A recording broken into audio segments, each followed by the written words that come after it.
Low theory. A modern poet who is currently suffering a severe decline in popularity because his left-wing populist overtones do not overlap with today's tastes, offers up a memorable consideration. By nature I have no ability for metaphysics. To think about everything under the sun and how concepts come together with each other is all Greek to me. So I hold to the way of philosophizing which is mainly circulated in the lower classes. What people mean when they say, "Go to that there for advice, he's a philosopher," or "that one there can draw some distinctions."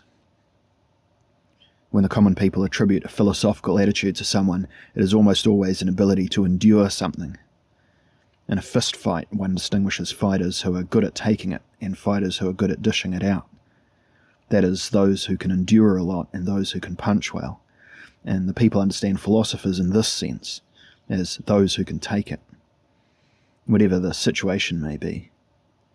In the following, however, I understand philosophizing as the art of taking it and dishing it out in battle, but otherwise, as I said, to remain in general agreement with the people in what philosophizing is supposed to mean. Rarely does someone act so innocently while giving out insights of such consequence. Brecht's entire break with what he calls metaphysics took place in gesture and skipped over argumentation in a profound and popular way. He apologizes for his inability to conceptualize in order to gain the space for another kind of knowledge. With an easy-to-understand proletarian cleverness, he uses his lack of understanding as the requirement for a better understanding. Because we can always be sure that Brecht is not speaking from a place of modesty, we can freely admire his populist cold-bloodedness. The man knows that the world is at war. Military units are being deployed everywhere, even in the great theories. Filled with mad hope that his self-preservation between the front lines may also have something to do with truth, he evades the manoeuvres of logical gigantomachy. Like Schweik, he creates himself out of the dust that rises up when the heroes begin to march. He lets the athletes of reflection let their abilities run riot on the argumentation front, and concedes to the metaphysicians their exhausting privilege to take up ever more intricate positions in ever more indecisive struggles with ever greater effort. Is he really just prevented by inability, or has he also been tipped off by an insight? He seems to rely on the possibility that a small admission of incompetence sometimes yields as much as the utmost use of great aptitudes. Those who learn about effort through ordinary life experience do understand one thing about philosophy, even if it otherwise remains obscure or irrelevant to them.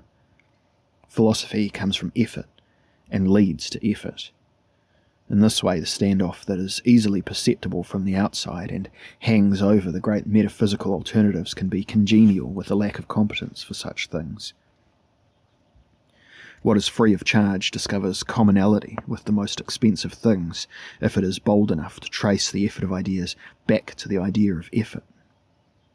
This is low theory's chance. It can rise to Brecht's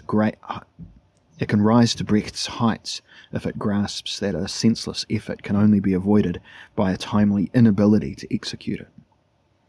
It is part of a popular lifestyle to not fall for one's own talents. Inability is a special art. If metaphysics is the heroic effort to lift the weight of the world with the power of theory, then the lack of talent for it is not just the avoidance of a justified demand. No, the philosophical Schweik knows very well that he's been carrying the weight of the world for a long time in his own way, and that he did not have to wait for the effort sermon of the theory capuchins to attain a concept of heaviness.